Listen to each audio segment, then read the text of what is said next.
by ratification.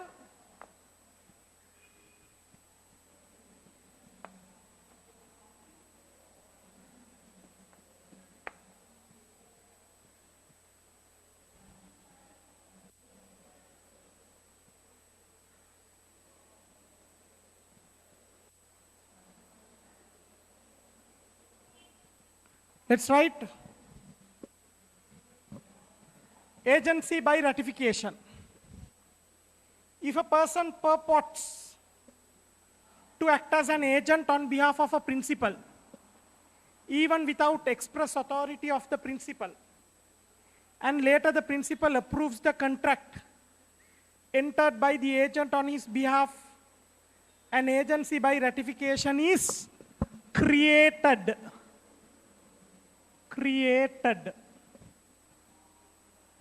Then let's see rules relating to agency by ratification. Number one, the agent must tell the name of his principal and specifically inform the third party that he is contracting as an agent.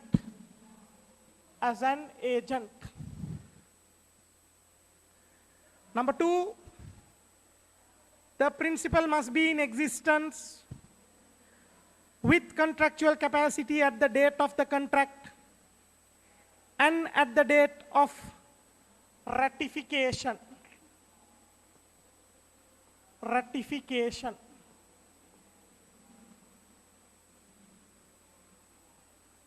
Third one, the principal must know all the material facts regarding the contract made by the agent before he ratifies.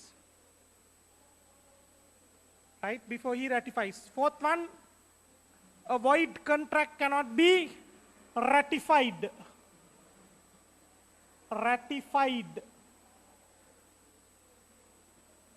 Fifth one, the contract can only be ratified by the principal named at the time of contract. Even if the agent later disagrees with the principal has a right to ratify the contract and enjoy the benefits of the contract.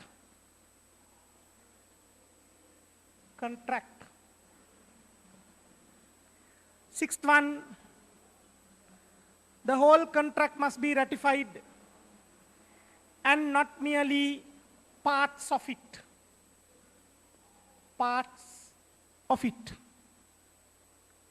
Seventh one, ratification must be made within a reasonable time.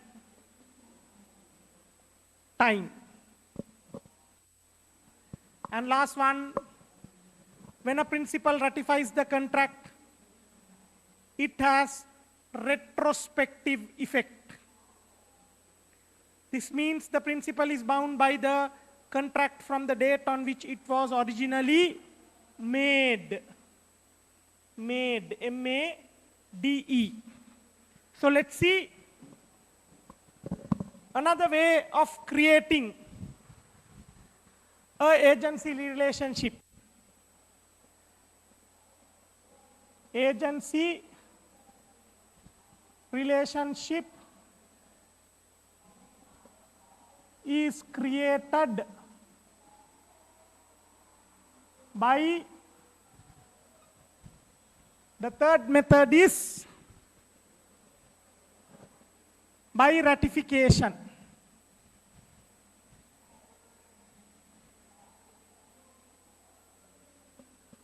What do you mean by ratification? Ratification basically means confirmation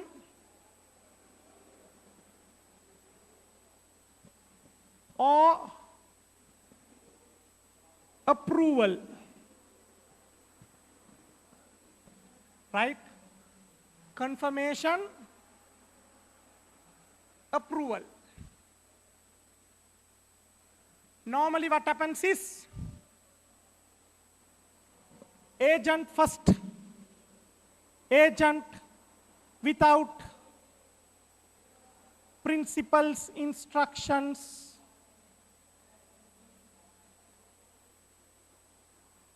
enters into a contract with third party. Later, agent informs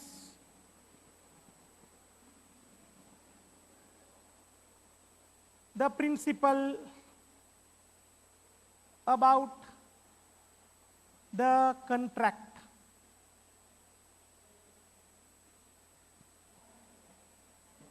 And third one, then the principal approves, confirms, ratifies the contract. Right, so this is what happens. At the time the agent is entering into a contract with the third party, the principal has not given instructions. Subsequently, the agent informs the principal, and later only the principal approves, confirms, or ratifies the contract. Right, so that is what is called agency by ratification. Let's see what are the rules for agency by ratification. Right? First rule is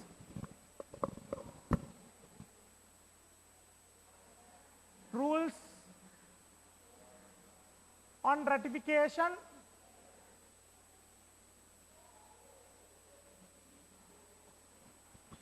Right?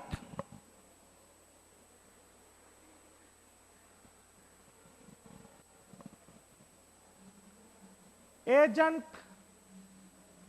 specifically inform third party he is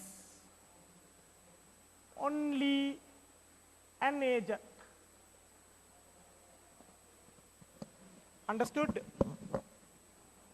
You must specifically tell the contract is not for you, the contract is for somebody else. For example, let's say you buy a lunch packet for me. You go to the canteen during lunchtime and you realize there is only last 2 lunch packets. You remember me also. So what do? You buy 1 lunch packet for yourself and you ask the canteen uncle to reserve 1 lunch packet for you. Right? Now, you ask canteen uncle to reserve a lunch packet for me. Right? But I never told you to do that. But on your own volition, own thinking, you do it. Canteen uncle also puts my name and reserves the lunch packet for me. You tell canteen uncle, this lunch packet is for Zafri, please reserve it for Zafri, he will come and buy it. Later you come and tell it to me that you reserved the lunch packet. When you tell like that, 2 things can happen. I can tell you, why did you reserve a lunch packet? Right? If I refuse what you did for me, then you are not my agent. Right? Then I didn't approve it, I didn't confirm it, I didn't ratify it, you will not be my agent. But if I confirm, if I approve, saying thank you for what you did, the moment I approve it, you become my agent. Right? So that is how agency relationship is created. Then who will have the liability to pay for canteen uncle? Zafri. If I approve what you did, if I approve your reservation of the lunch packet, I become liable to pay for the lunch packet. If I don't approve, you become liable, right? So that is what it says. So let's see. So you have to specifically inform the third party. That's the first rule. Next one is the principal must be in existence with contractual capacity at the date of contract and the date of ratification. So when you are entering into the contract, right, at the time of contract, at the time of contract,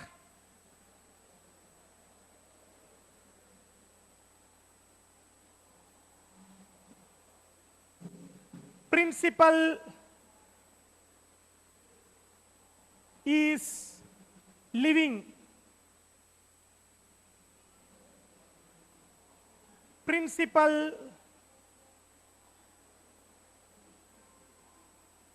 has capacity.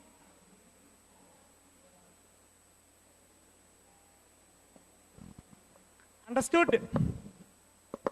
Let's say, can you enter into a contract for an unborn baby? Right? If you are going to enter into a contract on behalf of a baby to be born in the future, even after the baby is born, even if the baby ratifies it, you are not an agent. Because you can only be an agent if the baby is already born. Then you enter into a contract on behalf of the baby. Then later when the baby becomes big, the baby can confirm it, right? And the other thing is, can you contract on behalf of a baby?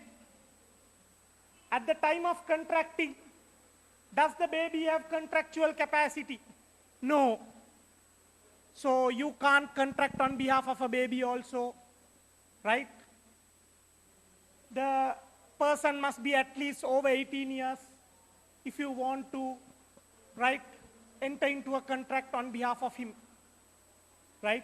So remember, when you are entering into a contract on behalf of another person, you must make sure that he is living and also he has contractual capacity, right? After you enter into the contract, if he is born, right, or after you enter into the contract, he gets contractual capacity, then again, the agency is not valid, right? That's what it says there. The next one, the principal must know all the material facts regarding the contract made by the agent before he ratifies. So what does it say? Principal knows fully about the contract.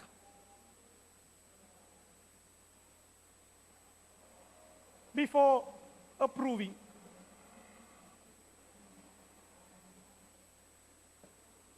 Right? It says the principal must know fully about the contract before the principal can approve it. So as an agent, you must disclose fully about the contract that you entered on behalf of the principal before you can get the principal's approval. Then next one, a void contract cannot be ratified. What do you mean by void? Invalid contract. Invalid contract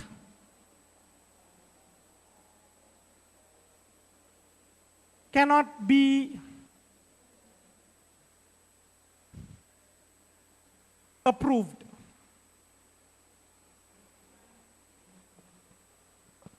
Right? If a contract is already invalid, you can't approve the contract, because illegal contracts, void contracts, invalid contracts, the law won't recognize, right? So let's say, for example, you go and reserve a kudu packet for me. Later you come and tell me you reserved a kudu packet for me and I confirm it. Does it create an agency relationship between us? No. Because a kudu packet is invalid contract, right? You can't deal with drugs. There the court will say, right, even if I approve, that is not valid. So even I can't approve it. The next one is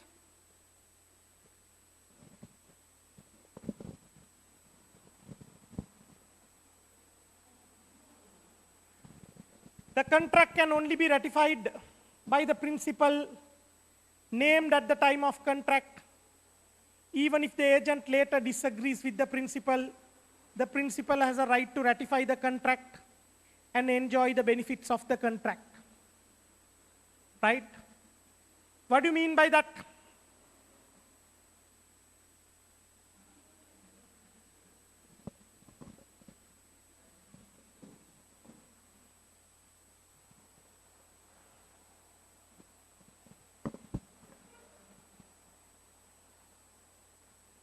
Principal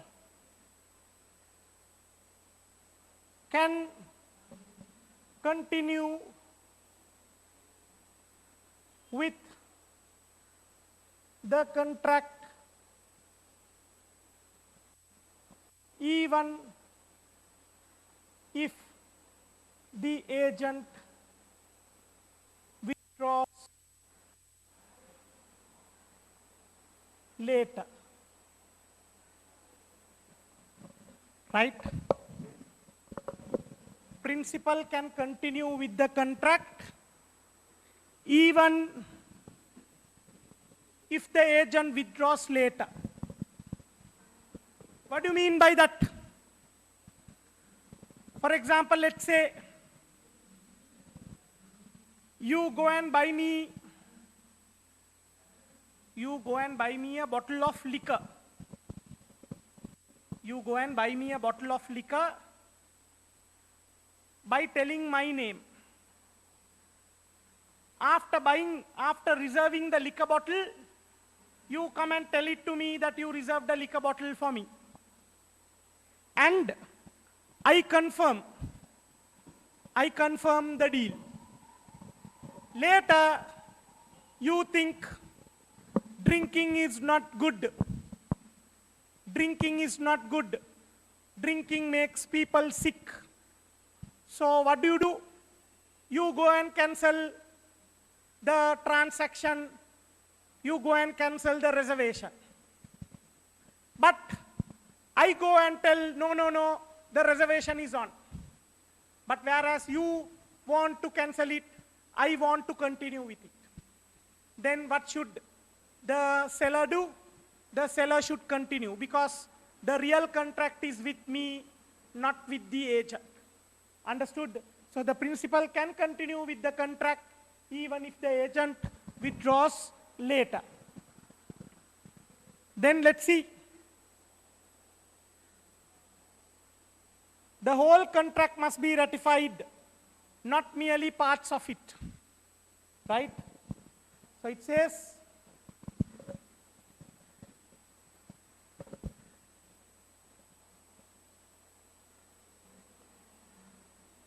whole contract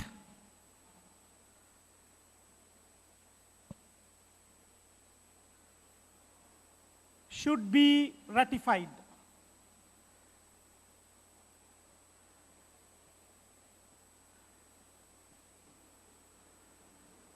No part ratification.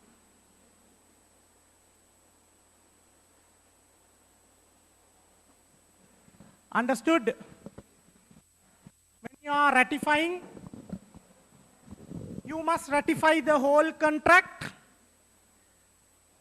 You can't ratify parts of contract.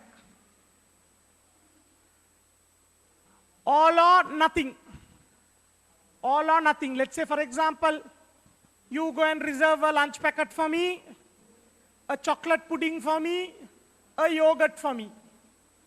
You reserve 3 things: lunch packet, yogurt, and a chocolate pudding. Later you come and tell me that you reserved a lunch packet, yogurt, and a chocolate pudding. Now, when I am approving, can I only approve the lunch packet, and can I tell I can't approve the chocolate pudding or the yogurt? No. If I am approving, I approve everything: lunch packet, chocolate pudding, yogurt. Or I approve nothing. I say I don't approve anything. I can't approve only the lunch packet, and I can't disapprove the yogurt and the chocolate pudding. Right? So that is what it says there. Then 7th one, ratification must be made within a reasonable time. Right?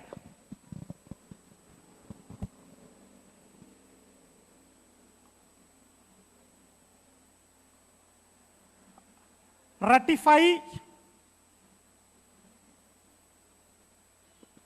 within a reasonable time.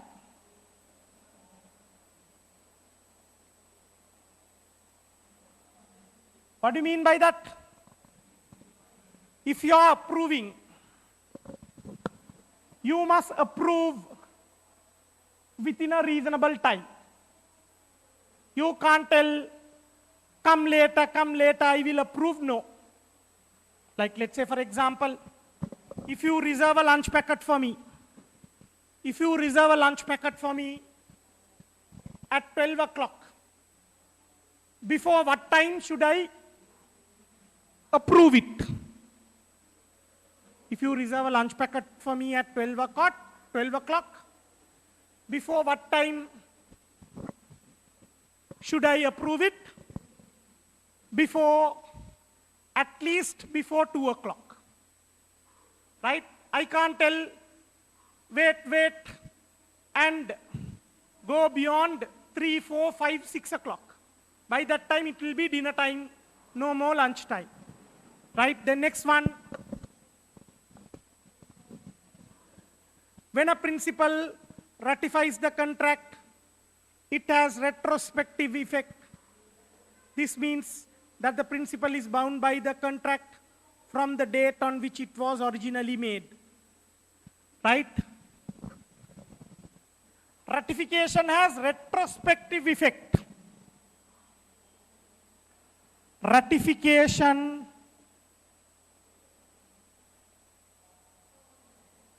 has retrospective effect.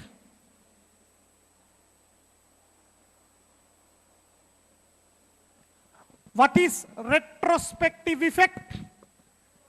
Retrospective means affecting the past. Right? Affecting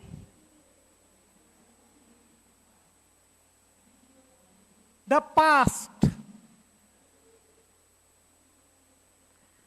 Retrospective means affecting the past. Right? So,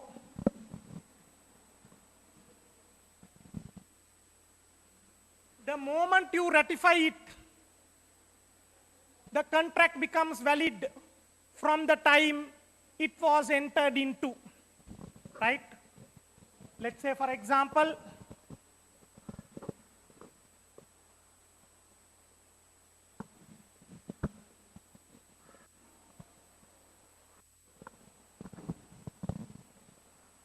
Yeah. Now let's see.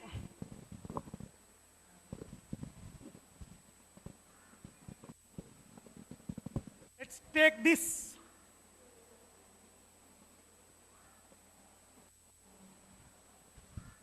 Let's say at 8 a.m. agent without principal's instructions enters into a contract with third party. Then at 9 a.m. agent informs the principal about the contract. Then at 10 a.m. the principal approves or confirms or ratifies the contract. Now my question is, what time was the contract made? What time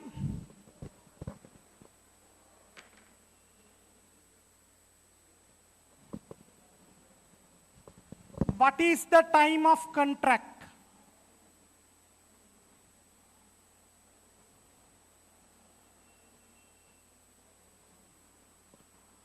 Time of contract is what? Is it at 10 o'clock from the time it was approved, or is it at 8 o'clock from the time it was made? 10 or 8? The answer is what? 8, not 10. Right? From the moment you approve, it jumps back to the time the contract was made. Right? Let's see.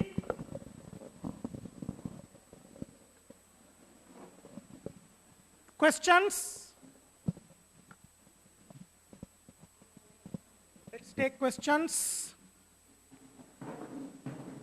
2015.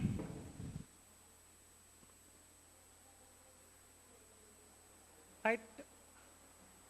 Pilot paper, question number 3A. Right? 2015 pilot paper.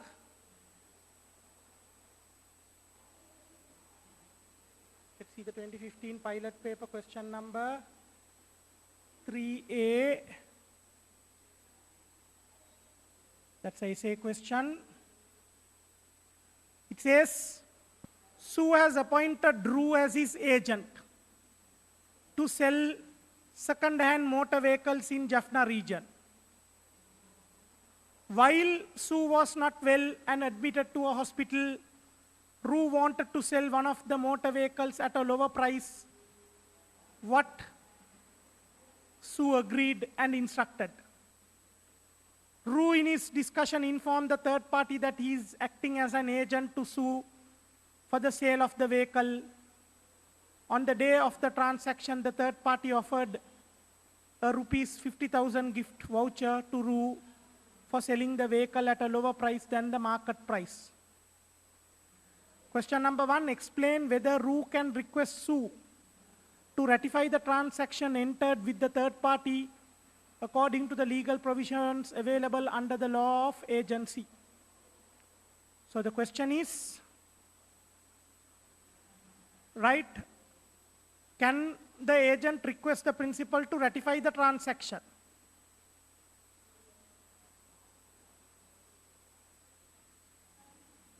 Because the agent has sold it at a lower price than the principal has instructed. So can the agent request the principal to approve it? Right, so the answer is, right, it's possible that he can make a request, but only problem is whether it will be approved. Right? If the principal don't approve the agent's request, in other words, if the principal don't ratify, the agent will become liable to pay damages to the principal for selling the vehicle at a price less than the price the principal instructed, right? Then let's go to the next one. 2017 2.3. 2017 pilot paper. 2017 pilot paper 2.3, let's see. Yeah, it says, it's again a theory question.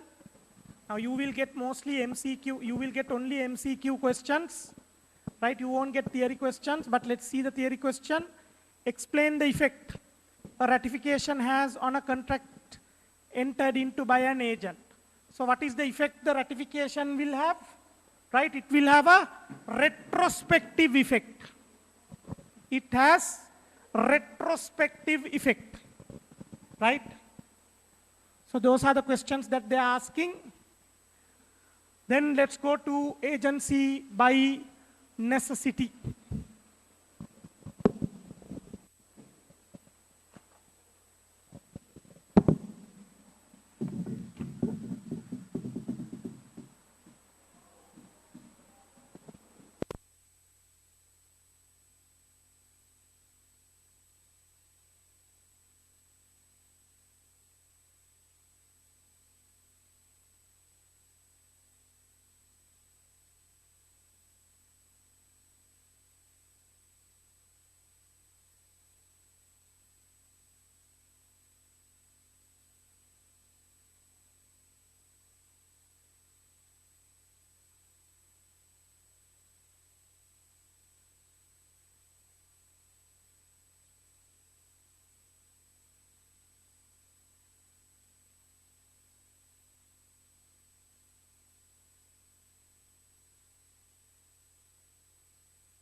The next method the agency can be created is by necessity.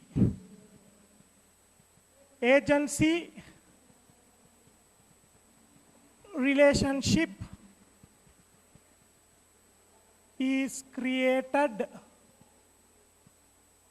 by necessity. Right, so let's write. In an emergency situation, a person may act as an agent of a principal even without the permission or authority or approval of the principal if the principal's property are entrusted with such person. Under these circumstances, by operation of law, a principal is bound by a contract that is made by such agent. In those circumstances, such agent is treated as an agent of necessity. Necessity. To create an agency by necessity, 3 conditions must be fulfilled. Fulfilled. A, there must be a genuine emergency and commercial necessity for the agent to act as he did. B, it must be impossible to get the instructions of the principal.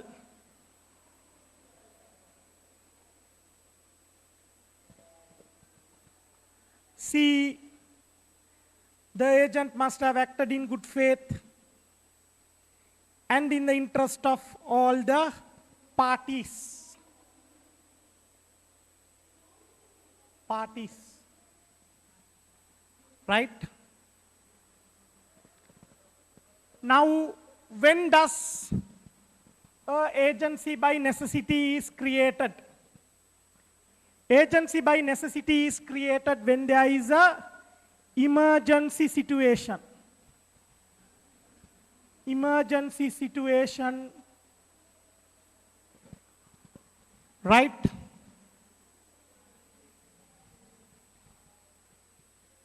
or a commercial necessity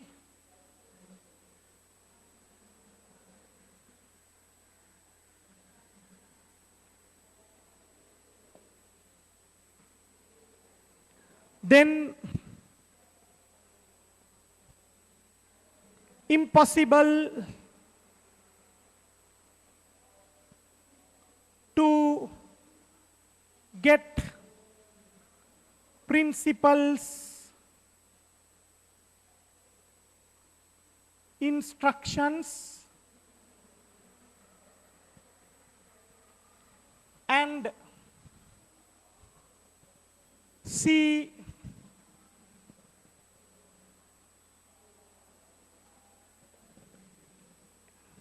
agent act in good faith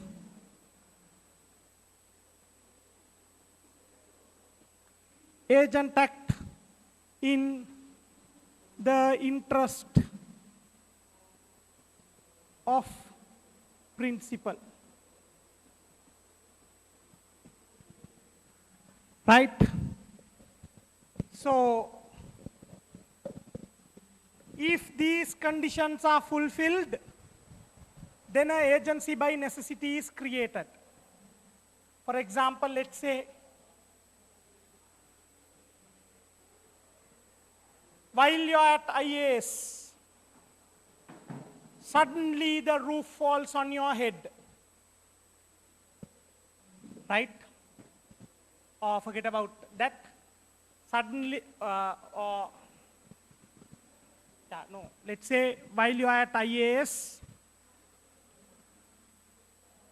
you fall down, you faint and fall down and hit your head, and your head is bleeding.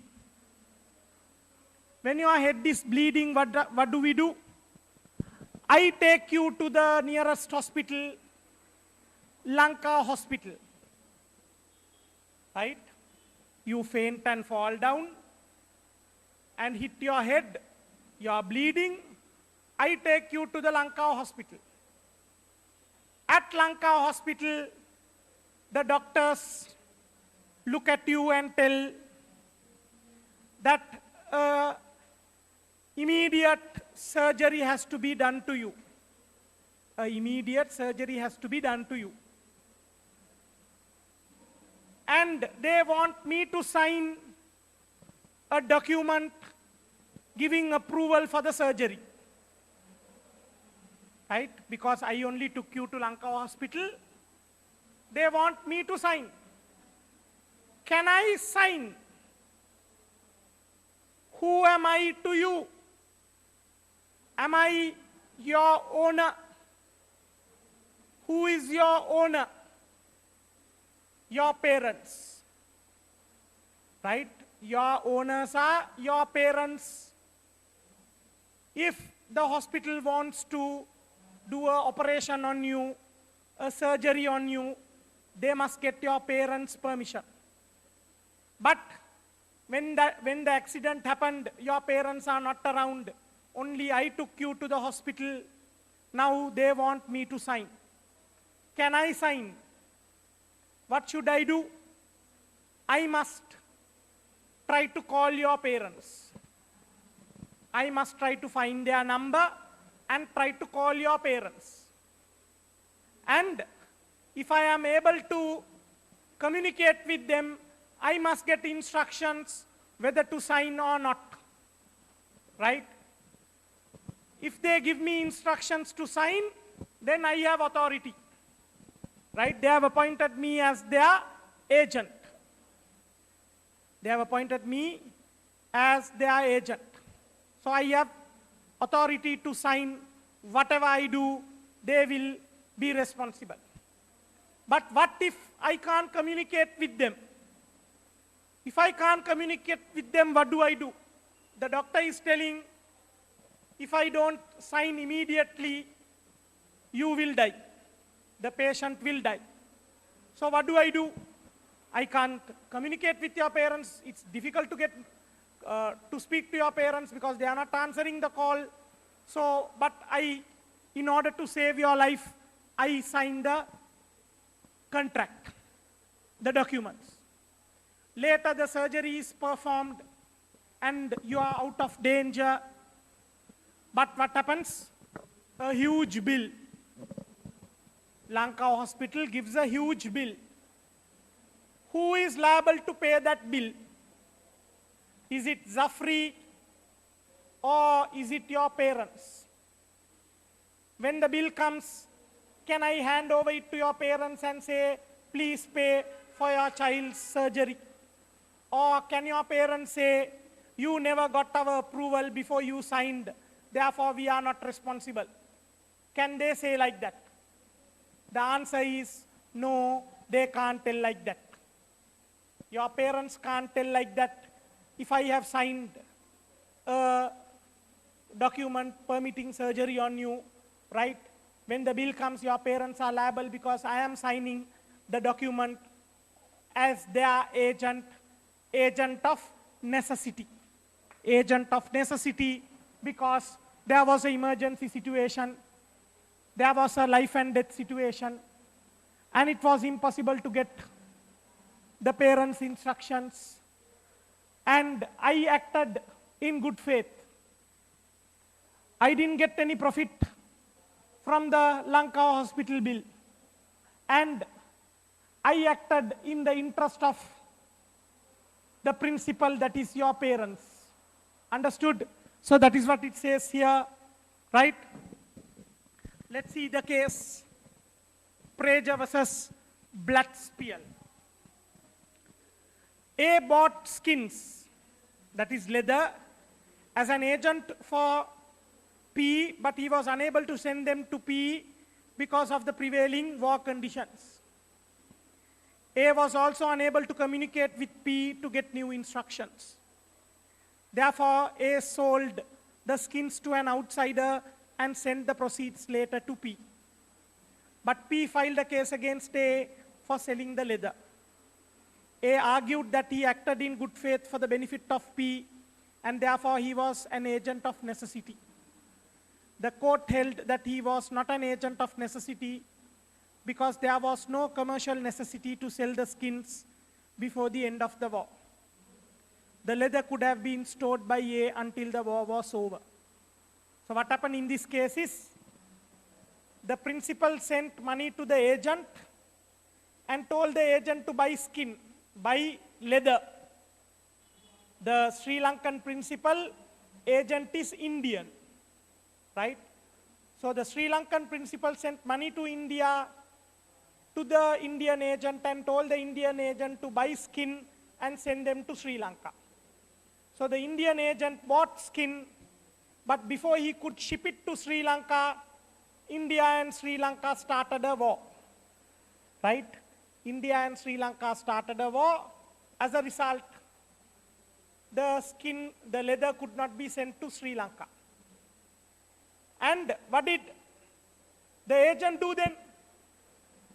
Agent resold the skin and sent back the money to the Sri Lankan principal. The Sri Lankan principal got very angry, and the Sri Lankan principal told, why did you do such a thing? I didn't tell you to sell the leather. Why did you do that? The Indian agent argued, I can't send you the skins, the leather, so that's why I did it. But the question was, when it comes to selling, reselling the leather, is the agent acted on the principal's instructions? No. Then, was it necessary for the Indian agent to resell the leather? Again, no. Right? Because there was no emergency, no commercial necessity. The leather will not get spoiled. The leather will not get spoiled even if you don't send immediately.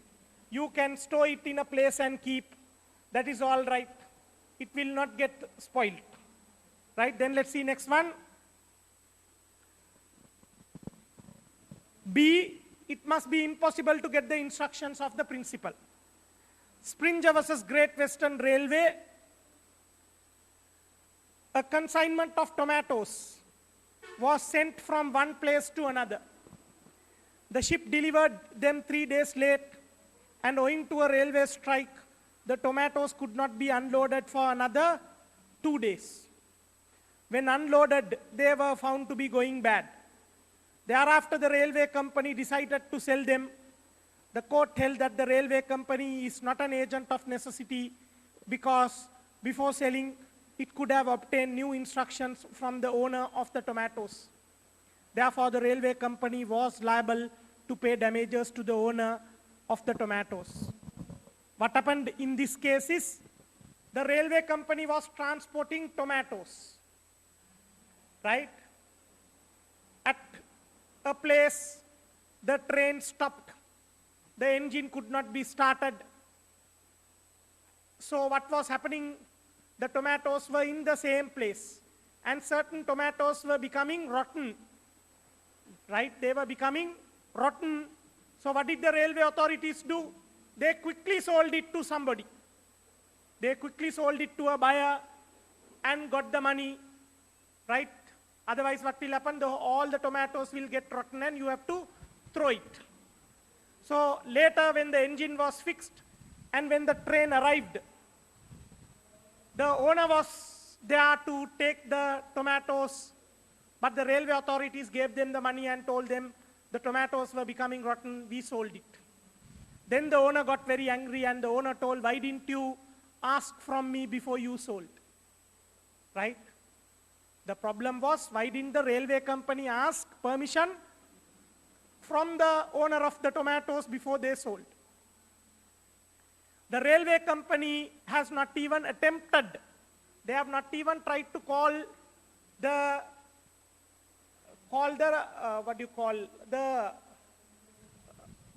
owner. So there the courts told, you should have at least tried to communicate. Only if it is impossible to communicate, right, you become an agent of necessity. Otherwise, you are not an agent of necessity. Then let's see the next one. The agent must have acted in good faith and in the interest of all the parties, right? Great Northern Railway versus Swafield. In this case, the defendant delivered a horse to Great Northern Railway, a railway company, to transport to another station. The railway took the horse to that station, but he did not come to collect it. Therefore, the railway company had to spend money to keep the horse in a stable and to feed the horse. When the owner later came to collect the horse, the railway company claimed the stable charges and the amount paid for the feeding the horse. But he refused to pay for them. The court held that there is an agency by necessity. Therefore, the railway company is entitled to claim the amount spent. So what happened in this case is, the railway company was transporting a horse, and the horse arrived at the train station. But the owner didn't come to pick the horse, right? The horse is already there, but the owner is not there. What do? What does the railway authorities do? The railway authorities can't just keep the horse tied there. The horse will want food, water, right? It will want to, it has other needs, right? So there the courts told, so what the railway authorities did is, they took the horse and put the horse in a stable. Stable is a place where they look after horses, right? Stable is a place they look after horses. So the railway authorities took this horse and put in the stable until the owner came and picked up. After 2 or 3 days, the owner came to pick up. Then the railway authorities told him, you can go and collect the horse from the stable, but you have to pay the stable charges. Then the owner got angry and he told, I am not prepared to pay the stable charges. I didn't tell you to put the horse in the stable, and he argued. So the question was, did the railway authorities have the authority to put the horse into the stable charges, to the stable? when they admitted the horse into the stable, were they acting as the agent of the owner? There the courts told yes. The courts told yes because, right, it is good for everybody and the railway authorities have done it in good faith, which is in the interest of everybody, the principal, everybody. Right, so that was the case in Great Northern Railway versus Swafield. Let's quickly see these questions before we go for a break. Let's see. Pilot paper, 2020 pilot paper, question number 37. 2020 pilot paper, question number 37. Right, let's see. Question number 37. It says,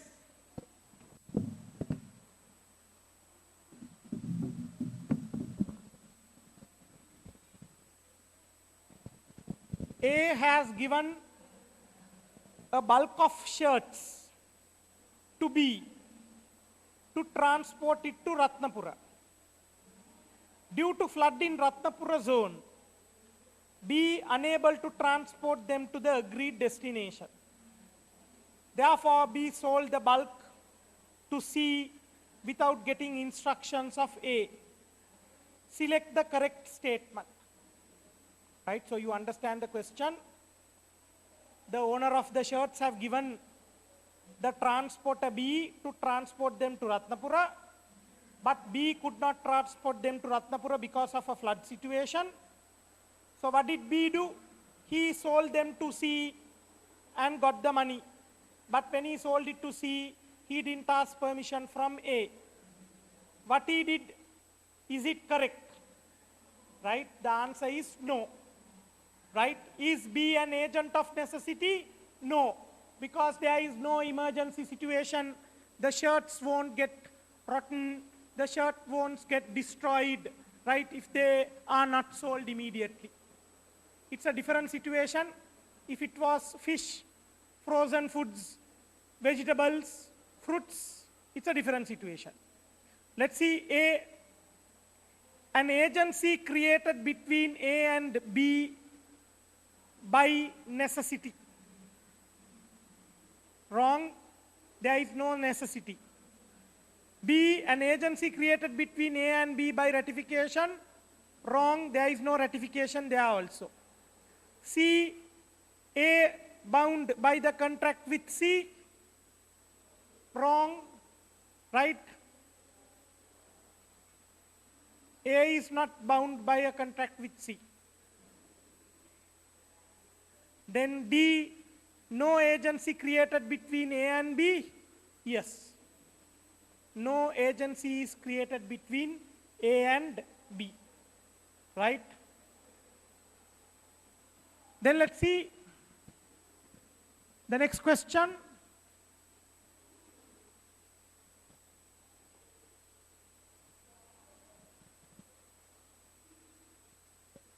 (2017)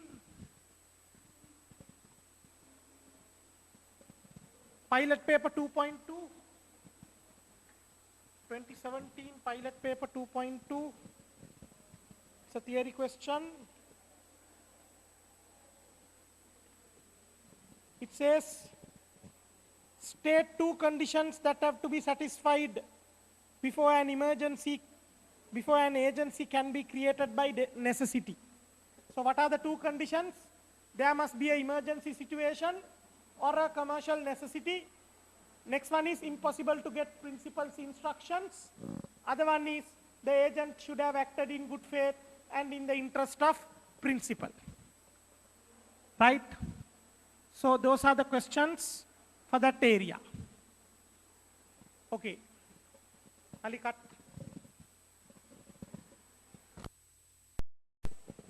Estoppel or agency by holding out.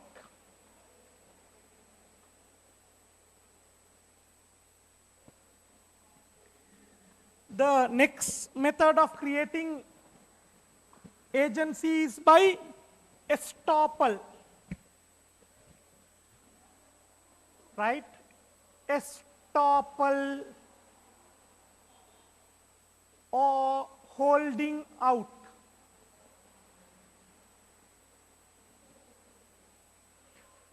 What do you mean by estoppel? Here, right, principal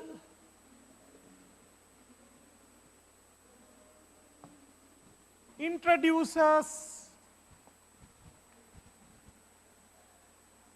a person to the third party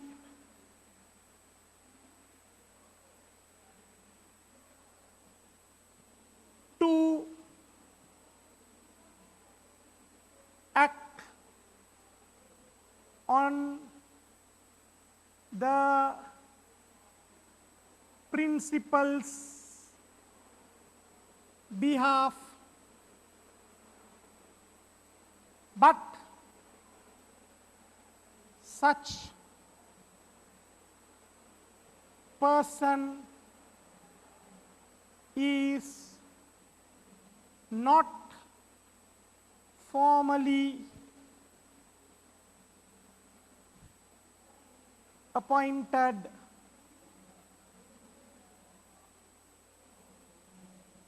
as agent.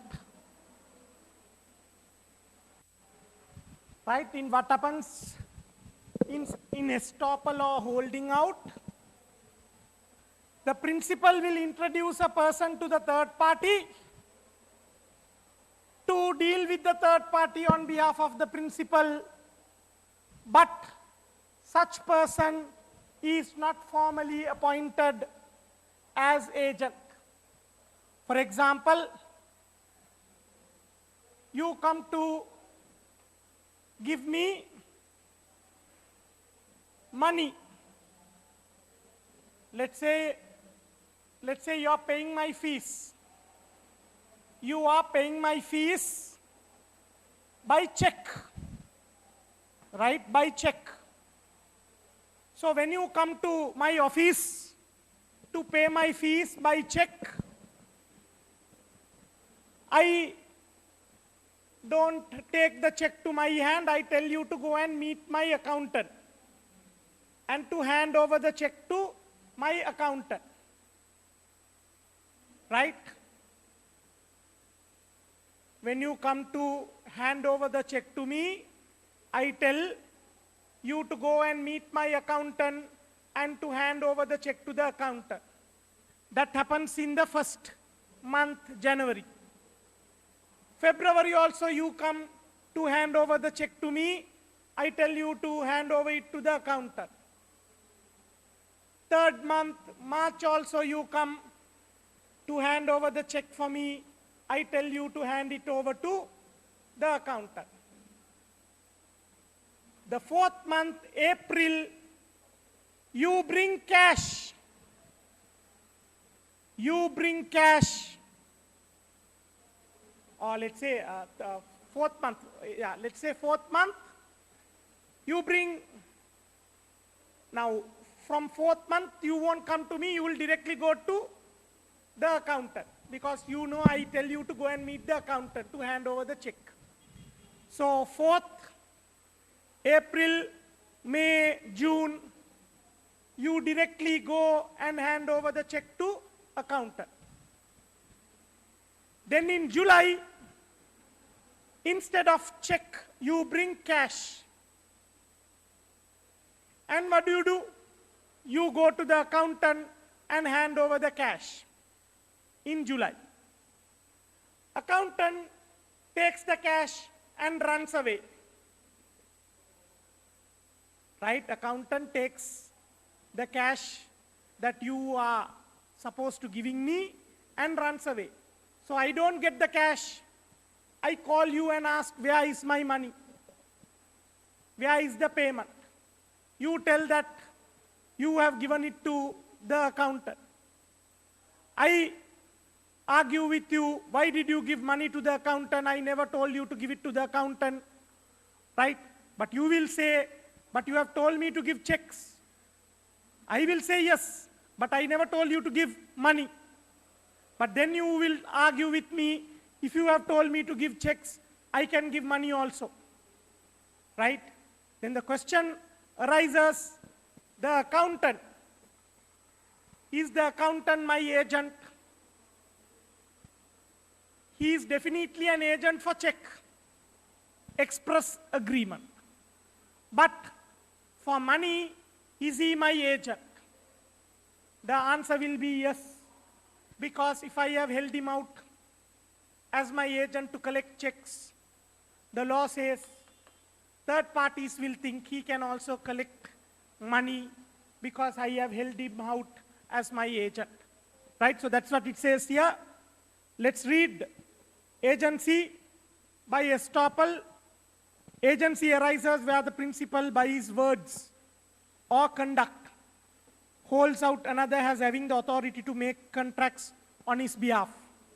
After such purported agent makes a contract with a third person, the principal is prevented from denying that such purported agent has authority on his behalf and is bound by such contracts as if he had expressly authorized them.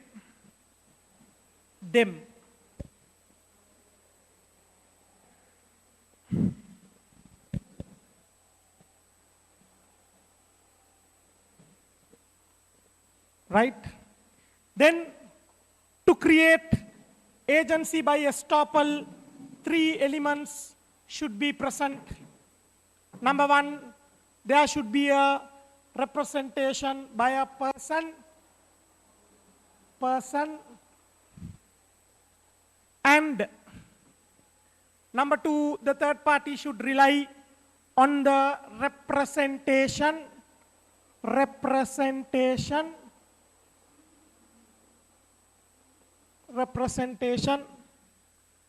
and 3, the third party should alter his position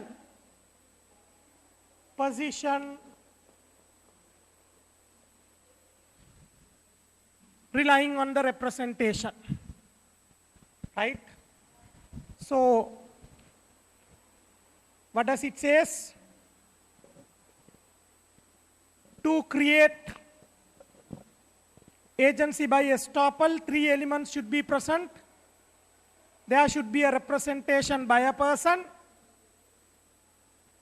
and the third party should rely on the representation, and third one, the third party should alter his position relying on the representation. So, what are the elements? Elements in estoppel, essential elements,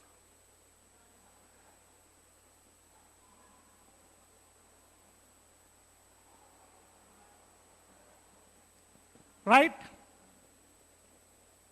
There must be a representation. I should have introduced you to my accountant. I should have introduced my accountant to you, right? That is representation. Then the third party should rely on the representation. Third party rely on representation. You believe my accountant has power to collect payment on my behalf, right? You believe my accountant has power to collect payment on my behalf. And C, the third party should alter his position relying on the representation. Third party alter position relying on representation.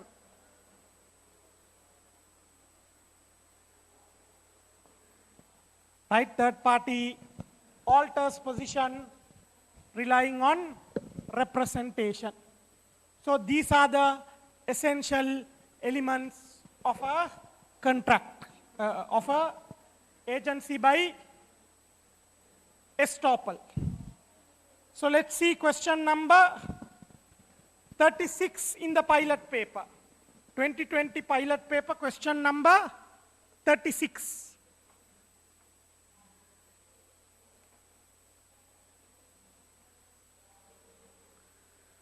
Amal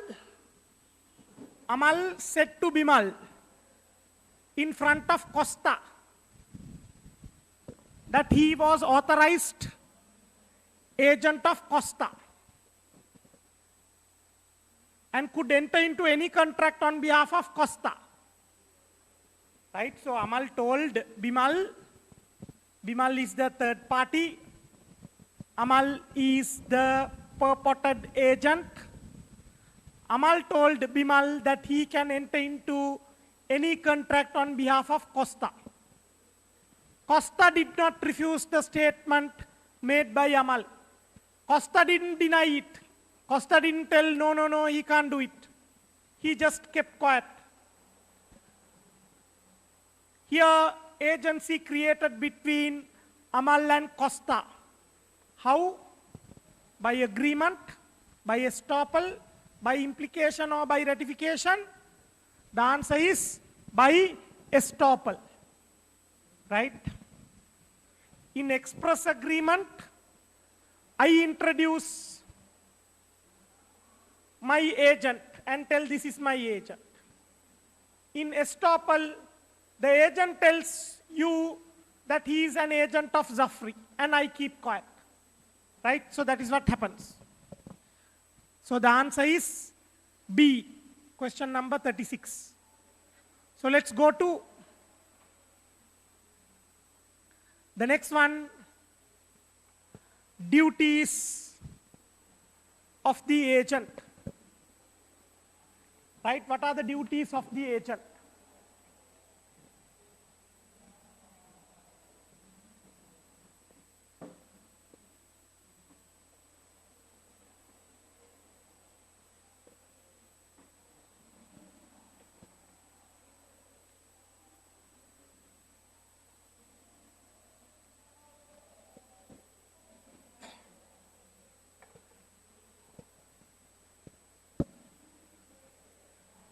Duties of the agent. Number one, the agent must follow principal's instructions and do what he has undertaken to do. Undertaken to do. Right? So, first duty is follow instructions. Whatever the agent, whatever the principal says, the agent must do. So the agent must follow principal's instructions. Principal's instructions. Right? Then number two, the agent must exercise reasonable care, due diligence and special skills, if any, in the performance of his duties. Duties. Right? What do you mean by that? The agent must exercise reasonable care. In other words, the agent must be careful, skillful, and diligent. Diligent. Diligent means, in Sinhala we say unanduwen. Right? Careful means you know, not careless. Skillful means showing lot of skills. Right? So, if the agent has any skills, he must show it. Let's see this case, Chowdhury versus Prabhakar. P asked A, right? That is P's friend, to find a suitable car, and specifically told not to recommend cars that have been involved in accidents. A found a car and overly recommended it and urged P to buy it. Later, P bought the car and found it was unroadworthy. Court held that A has failed to exercise reasonable care. Right? So what happened in this case is the principal asked the agent to recommend him a good car. Right? And the agent told he knows about cars. The agent boasted to the principal saying that I know about cars, so I'll find you a good car. So, agent recommended a car and the principal bought the car. But after buying the car, the principal found out the car is not roadworthy. So what did the principal do? The principal sued the agent for recommending a unroadworthy car. In other words, a bad car. There the courts told, yes, the agent has breached his duty. He was not careful. He was not skillful. He was not diligent. Right? Then let's see next one. The agent must disclose all information that is likely to affect the decision of the principal. So the third rule is disclose all information.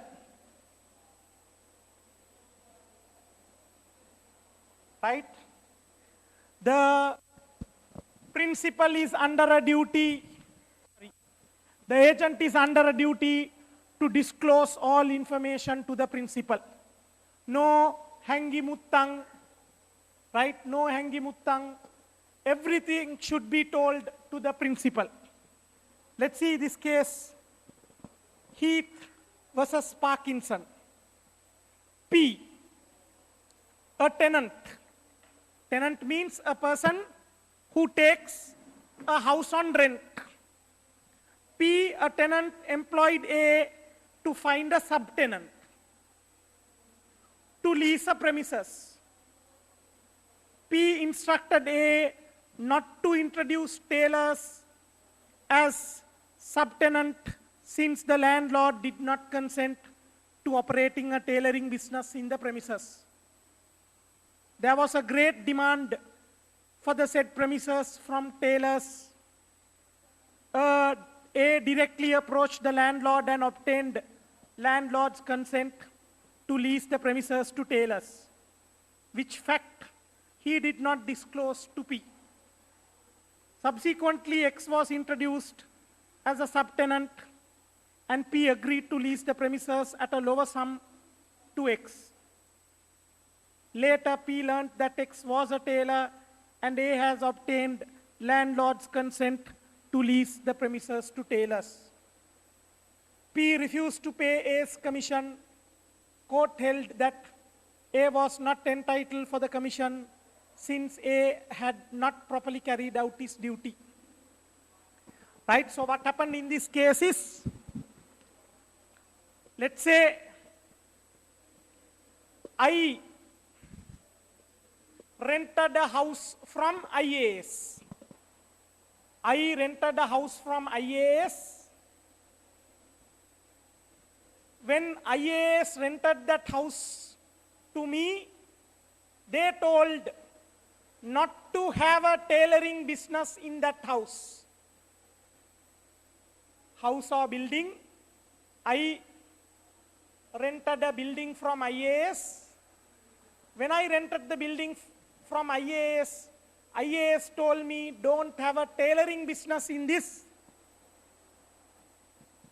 building. I agreed. Later, I wanted to sublease it. Right? I wanted to sublease this building to somebody else. So I called you. You are a broker. So I called you and told, can you find me a subtenant who will lease this building from me, but no tailors? right? No tailors. You ask why no tailors? Then I told because my landlord don't like tailors in his building. So you also told okay and you went. But what did you do? You directly approached IAS and you got permission from IAS to lease the building to anybody. But you didn't tell me that you have got such a permission. So what happened?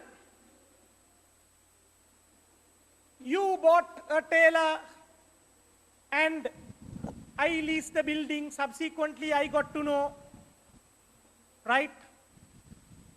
The subtenant is a tailor. Then when I called you and asked, why did you bring a tailor? You told, don't worry, I already spoke to IAS. The matter is sorted out. Then I get angry and I tell, why didn't you tell me when you spoke to IAS and when you got the approval from IAS, right? So the agent must disclose. If you are my broker, you are my agent.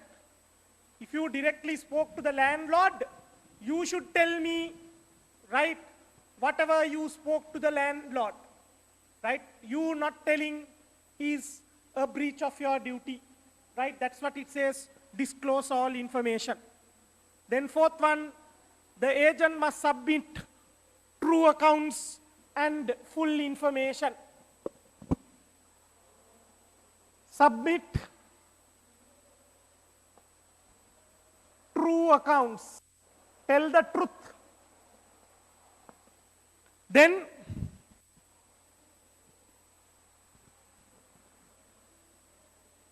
next one. So the fourth one is the agent must submit true accounts and full information.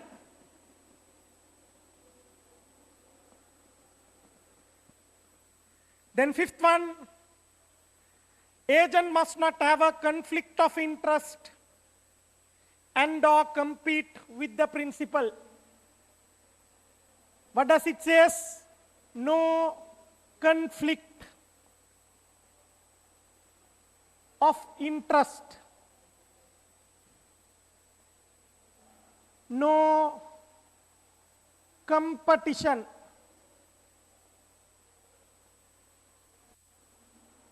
Understood? With the agent can't compete with the principal. The agent can't have conflict of interest with the principal. Right? For example, if I am trying for a girl,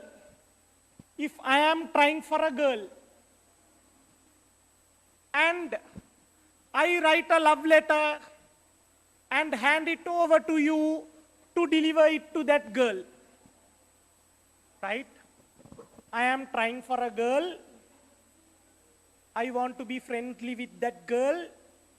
So what do? I write a love letter and I hand it over to you to deliver it to that girl. In that transaction, I am the principal, the girl is the third party, you are the agent.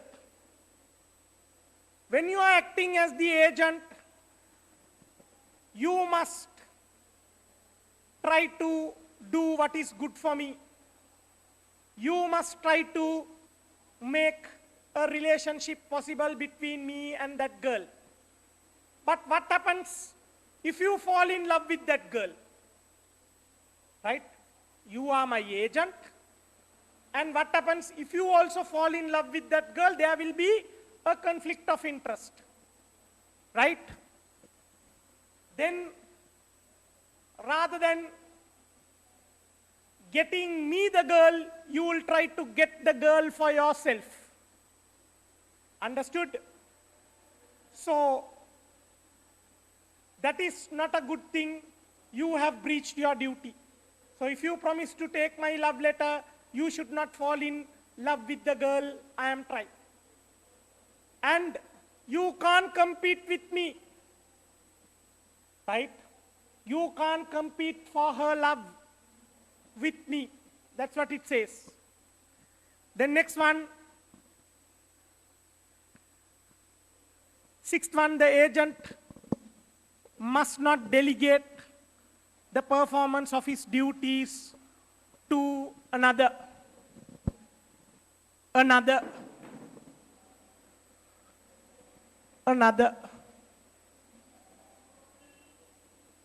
Right?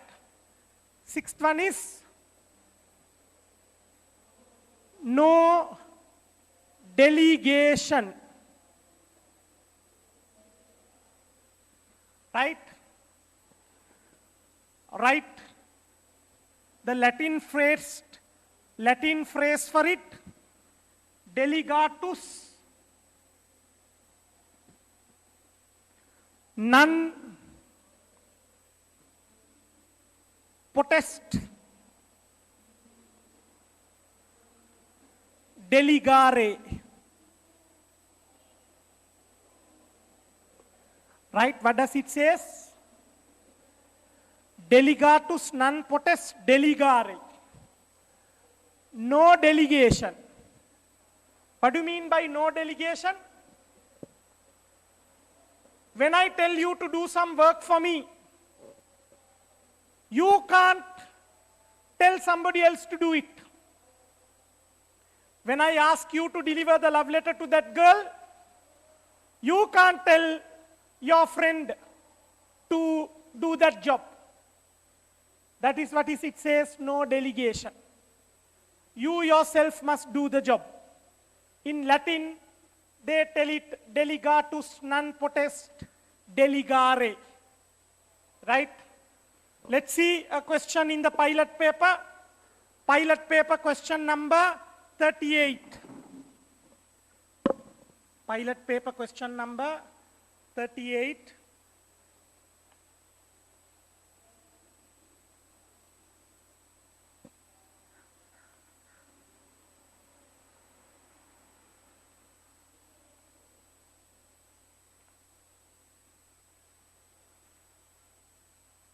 Question number 38, let's read. According to the concept of delegatus non potest delegare, an agent A cannot earn secret profits. Wrong. Cannot let his duties conflict with his interest. Wrong. Cannot give his powers to another person. Correct. Cannot receive a commission or remuneration. Wrong. Delegatus non potest delegare, what does it say? Don't delegate. Right? You can't give your powers to another person. Right? Then let's get back to the tute. Seventh one, the agent must not divulge confidential information of the principal. Right?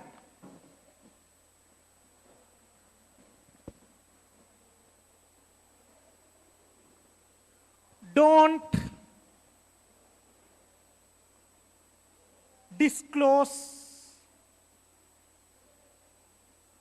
confidential information.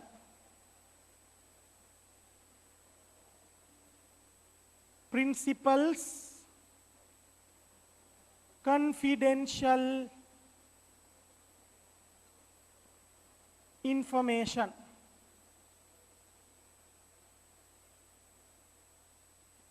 Right? What does it say? As an agent, you have a duty not to disclose principal's confidential information. So, let's say, for example, I told you, you are my agent to deliver a letter to that girl. I am your principal. So, if I am using as my agent to deliver the letter to the girl, I tell you, right, don't tell that I am married to that girl. I specifically instruct you, don't tell that I am married. without telling that go and deliver this letter to the girl. But what do? You go and disclose to that girl that I am married. Then have you breached your duty? Yes. As an agent, you have breached your duty. You are not supposed to disclose principal's confidential information. If I have told you not to disclose, you can't disclose. Then the agent must act in the best interest and for the benefit of the principal. Right? So,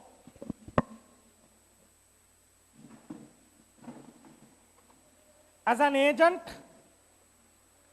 when you are acting, act in the best interest, act in the principal's best interest and benefit. Right? The law says, if you are acting as an agent, you must act as an agent in the principal's best interest and benefit. Let's see McPherson versus Watt. The principals were about to advertise their property for sale when the solicitor means the lawyer, said that he will find them a buyer. He then got his brother to buy this property and thereafter got the brother to sell it to him. Subsequently, the principals got to know that the true purchaser was the solicitor. Courts held that the solicitor, as the agent, had put his interest above the interest of the principals and therefore had acted improperly. Therefore, the sale was annulled. So what happened in this case is, you are my lawyer, I tell you to sell my property, right? You agree to sell my property on my behalf. What do? You get your brother to buy my property and later you buy it off from your brother.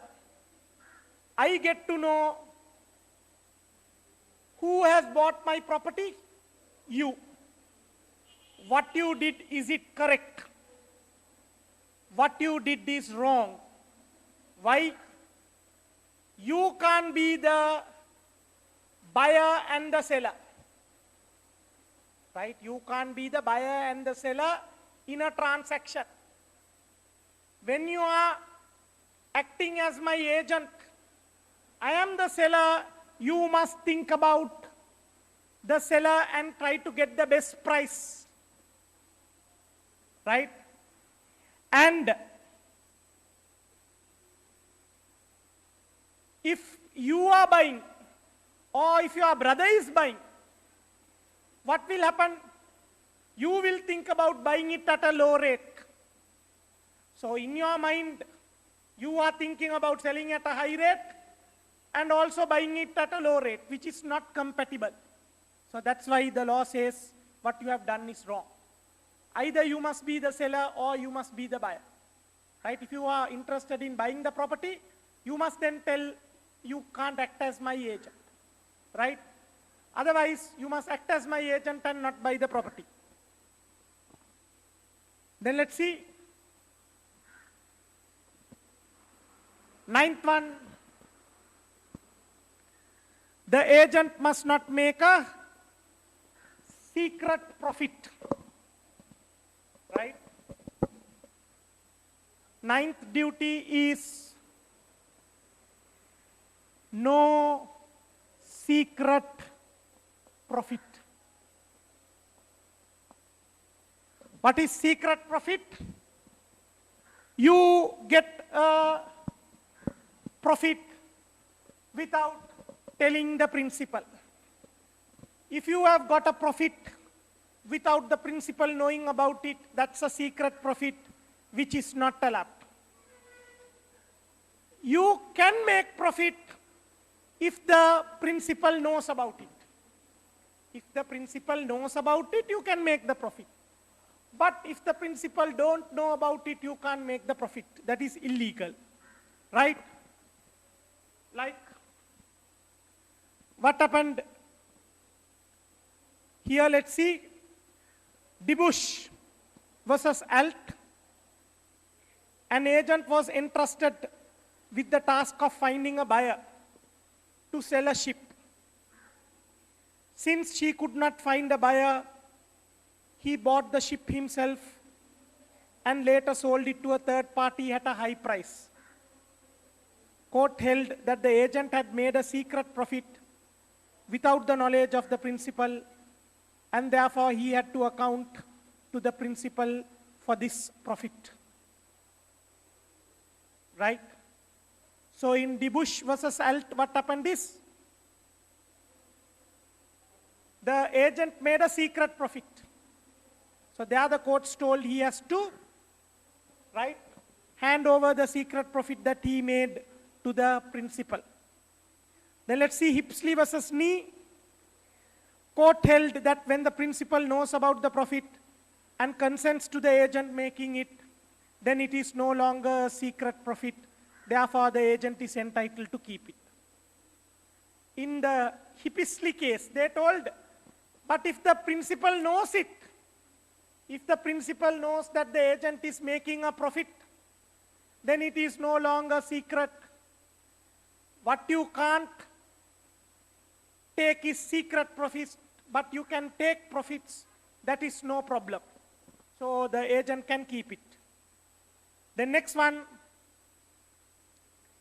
if the agent receives any secret profits from the other party without the knowledge of the principal is entitled to the principal may dismiss the agent without notice.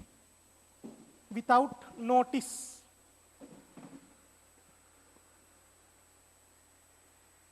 Notice. Next one, repudiate the agency contract.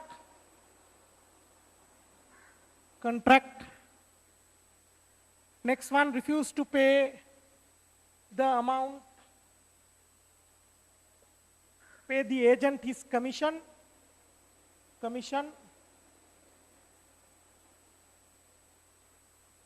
Then recover the secret profits from the agent. So what happens if agent makes secret profit? What happens if the agent makes secret profit? Principal can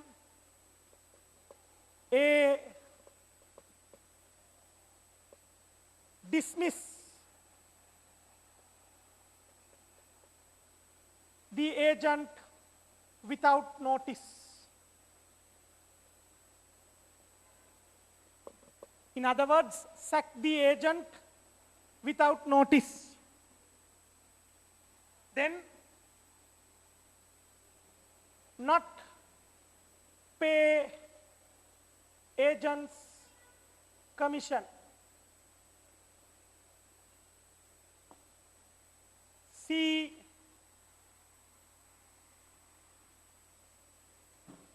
recover secret profit.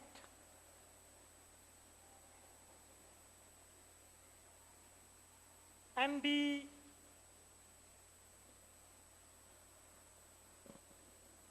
cancel the contract with the third party. Right?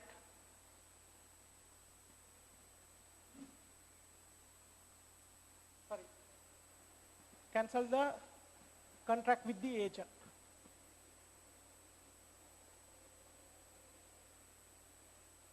Right? So all these can be done by the principal. The principal can dismiss the agent, sack the agent, not pay the commission, can take away the secret profit also the agent has made, and also can cancel the agency contract. Right, so keeping that in mind, let's see questions. Pilot paper 2020, question number 35. Pilot paper 2020, question number 35.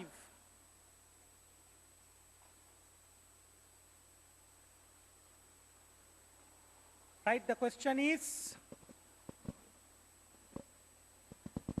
Nimal appointed Ranjit as his agent to sell a car. Right, Nimal appointed Ranjit as his agent to sell a car. Ranjit himself purchased the car without informing Nimal. Here the agent Ranjit has breached. What has Ranjit breached? The duty of reasonable care and skill? No.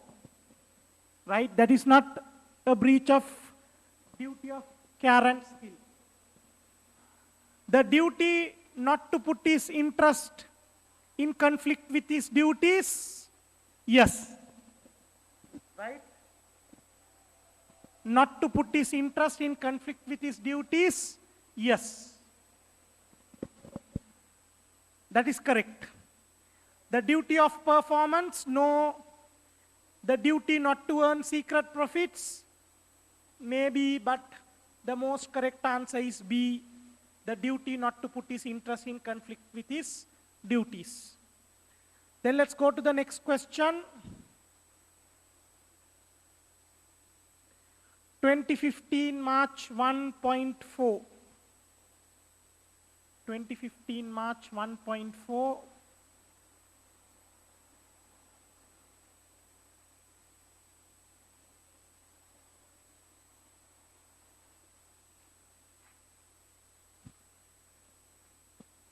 The question is, law of agency recognizes certain rights and duties applicable to both the principal and the agent.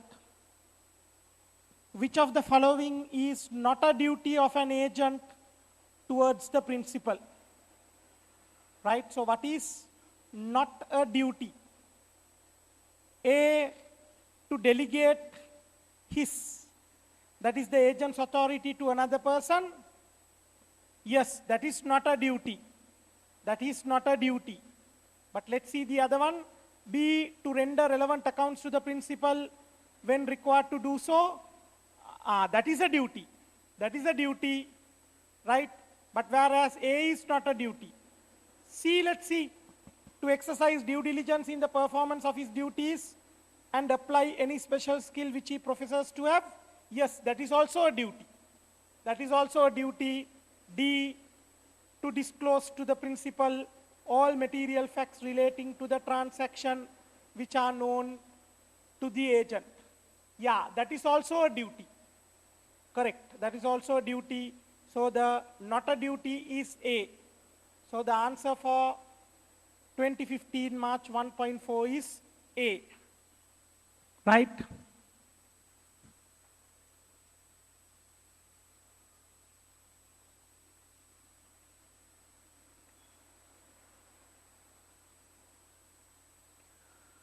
Right, then there are a lot of theory questions, but we are not doing theory questions, right? Then let's go to next one, rights of the agent. Right, rights of the agent. Let's see. We have discussed duties.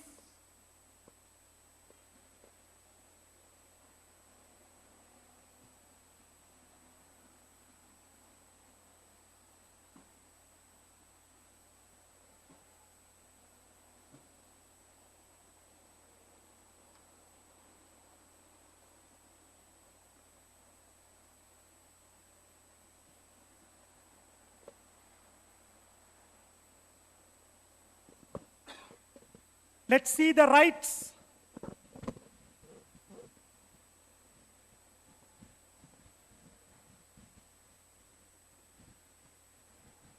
Rights of the agent.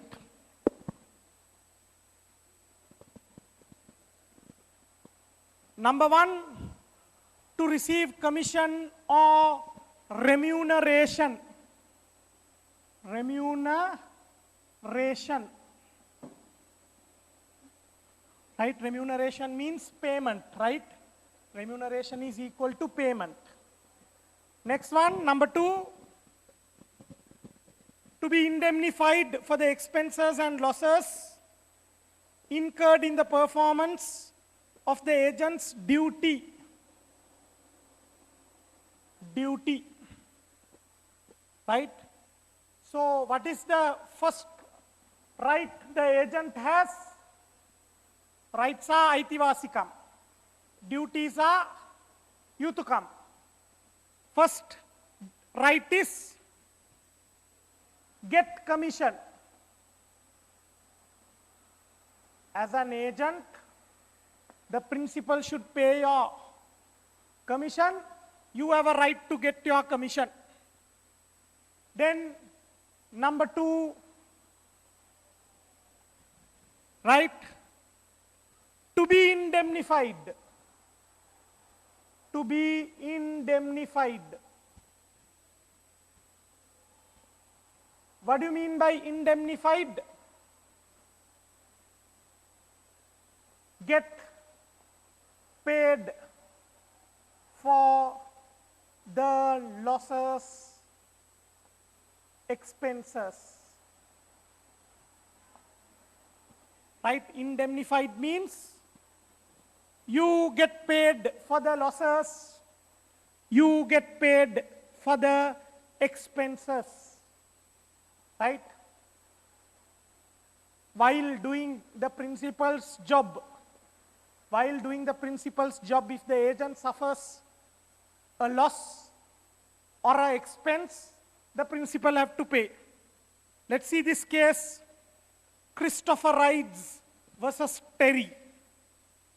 C employed X, a broker, to make speculative purchases of cotton for C.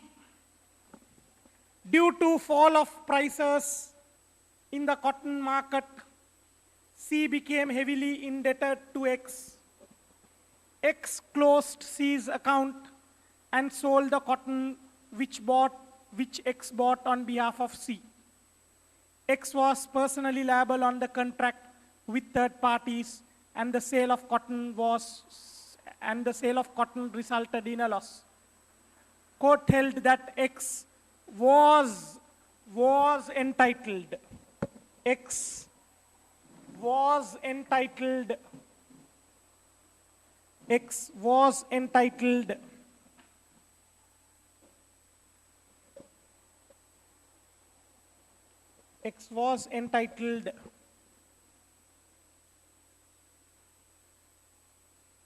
to be indemnified by C.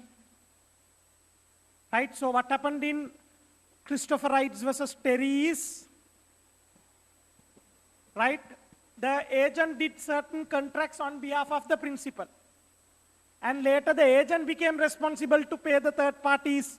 There the courts told the principal must make good the loss suffered by the agent. Right? Exception, however, in the following circumstances, the principal is not liable to indemnify the agent. That is, A, if the agent has acted beyond his authority.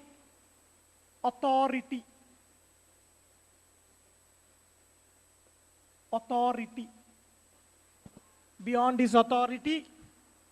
If the agent has performed his duty negligently.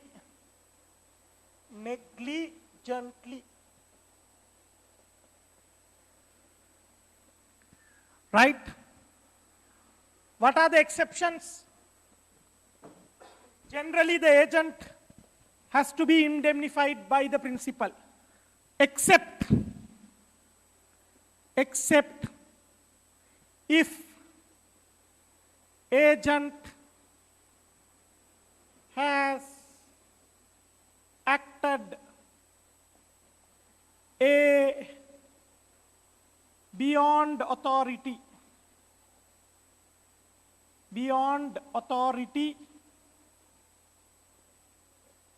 B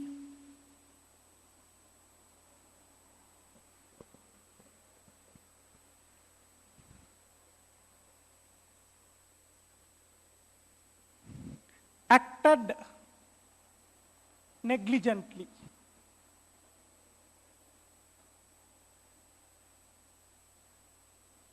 Right, in these two circumstances, the principal is not responsible to indemnify the agent. Right?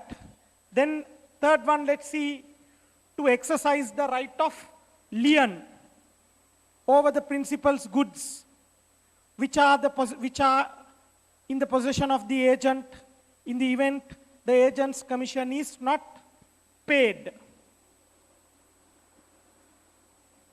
Right? Now, what is the next right? The right of lien. The right of lien. What is lien? Lien means right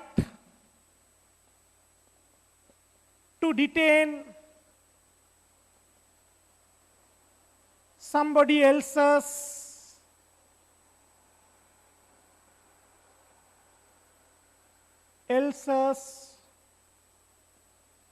goods. Right of lien means you have a right to detain. Detain means hold on to somebody else's goods. Right? So, the agent can hold on to the principal's goods if the agent's commission is not paid. Right? If the agent's commission is not paid, the agent need not hand over the principal's goods to the principal. He can detain them until his commission is paid. Right? So that's what it says here. Right? Let's see 2017 March 1.6. 2017 March 1.6.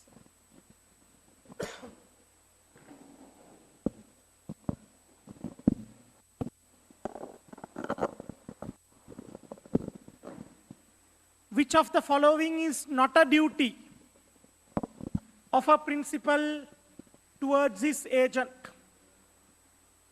Right? What is not a duty? A, to pay the agent his commission or remuneration, that is a duty, the first duty. B, to indemnify the agent for the lawful acts done by him in the capacity of an agent, yes, that is also a duty, the second duty.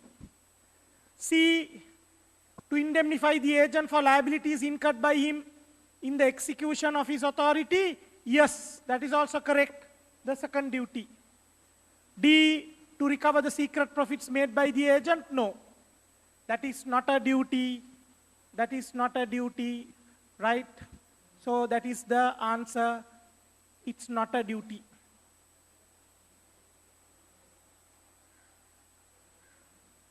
Right, then let's go to the next one, authorities of the agent.